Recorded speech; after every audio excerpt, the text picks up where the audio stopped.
আসসালামু আলাইকুম সবাইকে। আমি মুগ্ধ, পড়ছি বুয়েটে। তো এখন আমরা মুক্তিবেগের সেকেন্ড পার্টটাতে আছে এবং বলতে গেলে মুক্তিবেগের এই পার্টটা সবচেয়ে ক্রিম এবং গুরুত্বপূর্ণ পার্ট। মুক্তিবেগ বলতে আমরা বুঝিয়েছিলাম যে সর্বনিম্ন যে বেগে কোনো বস্তুকে নিক্ষেপ করলে তার কখনোই পৃথিবীতে ফিরে আসে না, তাই হচ্ছে মুক্তিবেগ। তো এখন আমরা মুক্তিবেগ থেকে অ্যাডভান্স কিছু প্রবলেম সলভ করবো, চলে আসুন। তো প্রথমে আমরা যে প্রবলেমটা দেখব, এটা নটরডেম কলেজের টার্ম পরীক্ষায় আসা একটা কোশ্চেন ছিল এবং এই কোশ্চেনটা আমাদের মুক্তিবেগের যে বেসিক ধারণা ওইটাকে অনেক ক্লিয়ার করতে সাহায্য করে। তো চলো কোশ্চেনটা আমরা লিখি। আমরা একটা হচ্ছে এরকম যে কোনো একটা বস্তুকে আমি এবার পৃথিবী পৃষ্ঠ না, পৃথিবীর কেন্দ্র থেকে হচ্ছে অসীমে পাঠাতে চাচ্ছি। কোশ্চেনটা লিখি, পৃথিবীর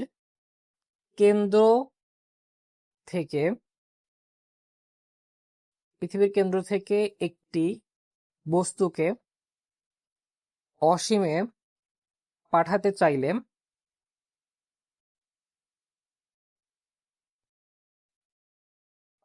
চাইলে তার মুক্তিবেগ কত হবে? মুক্তিবেগ কত হবে? আচ্ছা, তো এই প্রশ্নের সলভ করতে গেলে আমাদের মুক্তিবেগের যে মূল সূত্র ছিল, যান্ত্রিক শক্তির নিত্যতা হতে UI plus KI equals UF plus KF. UI হচ্ছে আদি বিভব শক্তি নিরেট গোলকের জন্য। এখন পৃথিবী একটা নিরেট গোলক, আমরা একটু আঁকি। এই হচ্ছে তার কেন্দ্র। নিরেট গোলক মানে তার ভেতরে ফাঁপা না, ভর, একদম ভর দ্বারা পরিপূর্ণ সেই গোলকটা। আমি একটু কালারটা চেঞ্জ করে নিই। আচ্ছা, তো এখন একটু ঘাড় করে দিই পৃথিবীকে। এখন এই পৃথিবীটা একটা নিরেট গোলক যার কেন্দ্রে আমি বস্তু রেখেছি। তো নিরেট গোলকের অভ্যন্তরে কোনো বস্তুর বিভব শক্তির সূত্র আমরা শিখেছিলাম আমাদের গত পার্টগুলোতে।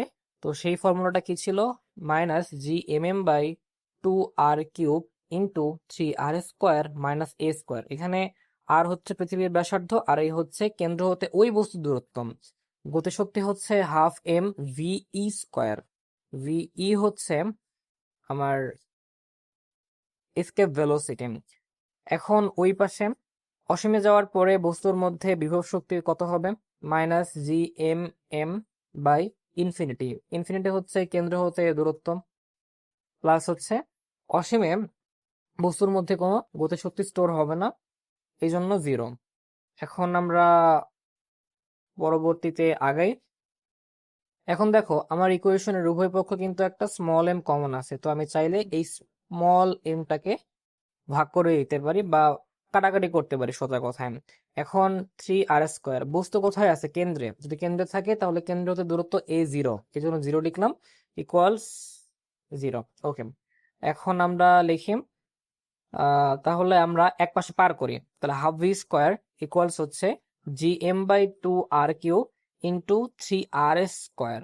এখন এখানে r³ হবে, উপরে r², নিচে r³, এখানে কাটাকাটি করা সম্ভব, তাহলে নিচে একটা r থাকবে আর এই পাশে একটা 2 আছে, ওই পাশে একটা 2 আছে, আমরা 2 কাটতে পারি, কাটলাম। এখন আমরা gm/r এটা পাচ্ছি আর উপরে একটা 3 আছে। আচ্ছা, তো এখন আমাদের ভিইটা যদি বের করতে চাই তাহলে উভয় পাশে আমরা রুট অ্যাপ্লাই করলেই হয়ে যাবে। তাহলে আমরা কি বলতে পারি? ভিই ইকুয়ালস √3gm/r। ওকে, এখন আমরা চাইলে এই সূত্রটাকে একটু মডিফাই করতে পারি। আমরা কি জানি? gm/r², এইটা হচ্ছে পৃথিবীর অভিকর্ষ ত্বরণের সূত্র। সো আমরা gm/r² লিখলাম, এখন ব্যালেন্স করার জন্য একটা r দিয়ে গুণ দিলাম, তাহলে √ আমি বলতে পারি, এখানে আমি লিখে দিই যে স্মল g ইকুয়ালস gm/r²। অভিকর্ষ ত্বরণের সূত্র ছিল এইটা, আমরা দেখেছি আগের যে লেকচারগুলো ছিল এখানে।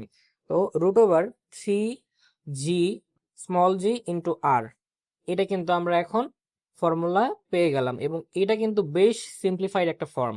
এখানে আমরা পৃথিবীর অভিকর্ষ ত্বরণ জি কে ইনপুট দিব, পৃথিবীর ব্যাসার্ধ ইনপুট দিব, তাহলেই ইজিলি আমরা এই ম্যাথটা সলভ করে ফেলতে পারবো। সো আমরা দেখে নিলাম, খুবই চমৎকার একটা ম্যাথ ছিল যে পৃথিবীর কেন্দ্র থেকে একটা বস্তুকে নিক্ষেপ করতে চাইলে তার মুক্তিবেগটা কত হবে। এখন আমরা পরের ম্যাথে যাই। তো পরের ম্যাথটাও খুবই চমৎকার একটা ম্যাথ। ম্যাথটা হচ্ছে মুক্তিবেগের 4 গুণ বেগে মুক্তিবেগের 4 গুণ বেগে নিক্ষেপ করলে অসীমে বস্তুর, এবার কিন্তু আমরা মুক্তিবেগে নিক্ষেপ করব না, মুক্তিবেগের 4 গুণ বেগে নিক্ষেপ করব। অসীমে বস্তুর বেগ কত হবে? আচ্ছা, এই কোশ্চেনটা ইন্ডিয়ার যে ইঞ্জিনিয়ারিং অ্যাডমিশন টেস্ট জেইই মেইনে আসা, আইআইটি জেইই মেইনে আসা একটা প্রবলেম, খুবই সুন্দর একটা প্রবলেম আমাদের ইঞ্জিনিয়ারিং অ্যাডমিশনের জন্য। একটা বলতে গেলে যে খুবই হট টপিক এটা। এখন আমরা আবার সেই যান্ত্রিক শক্তির সংরক্ষণশীলতার সূত্রটা দেখি। Initial potential energy plus initial kinetic energy equals final potential energy plus final kinetic energy. Okay, এখন ইনিশিয়াল পটেনশিয়াল এনার্জি আমরা যদি একটু আঁকি, যেহেতু আমাদের কিছু বলা নেই তো আমরা ধরে নিচ্ছি এটা পৃথিবী। মুক্তিবেগে 4 গুণ বেগে নিক্ষেপ করার কথা বলা হয়েছে, কিন্তু যেহেতু বলা নেই কোনো হাইট বা কোথায় আছে, তো আমরা ধরে নিচ্ছি এই বস্তুটা পৃথিবীতেই আছে এবং পৃথিবীর পৃষ্ঠের উপর আছে। এই যে লালটা, এটা হচ্ছে আমার বস্তু। তো এখন আমি চাইলে খুব সহজেই ম্যাথটা সলভ করতে পারি। দেখো, মুক্তিবেগের 4 গুণ বেগে নিক্ষেপ করা হয়েছে, এই পার্টটুকুকে আমি ভালো করে খেয়াল করতে বলবো। আচ্ছা, আমার পৃথিবী পৃষ্ঠে অবস্থিত একটি বস্তুর জন্য বিভব শক্তির একটা ফর্মুলা ছিল -gmm/r প্লাস গতিশক্তি হচ্ছে ½ mv²। আদৌ কি v²? না তো। এবার আমার 4 গুণ বেগে বলছে, সো এই জন্য 4ve তার হোল স্কোয়ার হবে। এবার 4v তার হোল স্কোয়ার ইকুয়ালস, অসীম তো বরাবরের মতোই, -gmm/∞ হবে। এখন কথা হচ্ছে, আমি তো বস্তুকে আর মুক্তিবেগে নিক্ষেপ করি নাই, মুক্তিবেগে 4 গুণ বেগে নিক্ষেপ করছি। মুক্তিবেগে নিক্ষেপ করলে তো আমার বস্তুতে অসীমে যাওয়ার পরে কোনো গতিশক্তি থাকতো না। বাট যেহেতু এবার মুক্তিবেগে 4 গুণ বেগ, তাই এবার অসীমে যাওয়ার পরেও আমার বস্তুর মধ্যে গতিশক্তি থাকবে। এবং এইটাই কোশ্চেন যে বস্তুর বেগ কত হবে। সো আমাদের অসীমে বস্তুর একটা বেগ এবার থাকবে, এর জন্য গতিশক্তিও থাকবে। সো এবার আমি কি 0 লিখবো? না, আমি লিখবো ½ mv²। এই ভিটা কোন ভি? অসীমে যাওয়ার পরে বস্তুর যে বেগটা হবে সেই ভি এটা, ঠিক আছে। তো এখন আমি এখান থেকে চাইলে এটাকে কাটাকাটি করে 0 লিখতে পারি, কারণ অসীম দ্বারা ভাগ করলে কি, ইনফিনিটি দ্বারা ভাগ করলে তো 0 হয়ে যায় না। এখন আমি সব জায়গা থেকে স্মল এমটা কমন নিয়ে কাটাকাটি করতে পারি। So -gmm/r plus half, 4×4=16, so 16ve তার স্কোয়ার। তো এখন আমি এখানে একটা লাইন জাম্প করতে চাচ্ছি। আমি বলেছি ve², আমরা ve এর ফর্মুলা কি দেখেছিলাম? ve equals √2gm/r। তার মানে ve² করলে ওই রুটটা চলে যাবে। তাহলে আমি ve² এর জায়গায় লিখতে পারি সরাসরি 2gm/r। আর এই পাশে আমার কি থাকে, যেহেতু m কাটছি, তাহলে এখানে থাকে ½ v²। এখন আমি লেফট সাইডে দেখি কি হয়, -gm। আচ্ছা, তার আগে 2 আর 2 কাটাকাটি করি আমরা, নিচের 2 উপরের 2, এটাকে সামনে লিখি। তাহলে ½ v² যদি আমি এই পাশে নিয়ে আসি, লেফট সাইডকে রাইট সাইডে নিয়ে যাই, তাহলে -gm/r প্লাস 16gm/r। সো এইখান থেকে 16gm মাইনাস 1gm/r কত হয়? তাহলে 15gm/r থাকে, 15gm/r। এখন 2টাকে ওই পাশে পার করলে গুণ হয়ে যাচ্ছে, ve² ইকুয়ালস 2 × 15gm/r। এখন আমি এখান থেকে লিখতে পারি 13gm/r। v² বের করতে চাইলে এটা ওই পাশে গিয়ে রুট হয়ে যাবে, তাহলে v হবে √30gm/r। এখন আমি এখানে মানগুলো বসায় দিব।